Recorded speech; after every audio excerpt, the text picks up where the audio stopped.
આ reel skip કરશો તો શાયદ તમે આ સચ્ચાઈ સમજી નહીં શકો. તમારા ઘરમાં બધા છે, પણ શું તમે ખરેખર સાથે છો? ક્યારેક ધ્યાન આપ્યું છે? આપણે આખો દિવસ દોડીએ છીએ પૈસા માટે, કામ માટે, સફળતા માટે, પણ જેના માટે દોડીએ છીએ એ પરિવાર સાથે 2 મિનિટ પણ બેસી શકતા નથી. ઘરમાં બધા છે, પણ સાથે કોઈ નથી. મોબાઈલમાં રીલ્સ છે, પણ રિયલ લાઈફમાં સંબંધો ખાલી થઈ રહ્યા છે.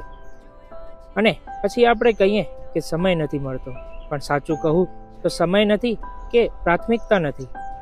હજુ પણ સમય છે. આપણે આ બધું બદલાવી શકીએ છીએ. BAPS સ્વામિનારાયણ સંસ્થા દ્વારા આયોજિત પારિવારિક પ્રેરણા સભા દ્વારા અને ડૉક્ટર જ્ઞાનવત્સલ સ્વામીના માર્ગદર્શનથી આપણે શીખીશું કેવી રીતે પરિવારને ફરીથી પ્રેમથી જોડો. ચાલો આ વખતે થોડો સમય મોબાઈલને નહીં, પણ આપણા પરિવારને આપીએ, કારણ કે સાચી ખુશી સાથે રહેવામાં છે.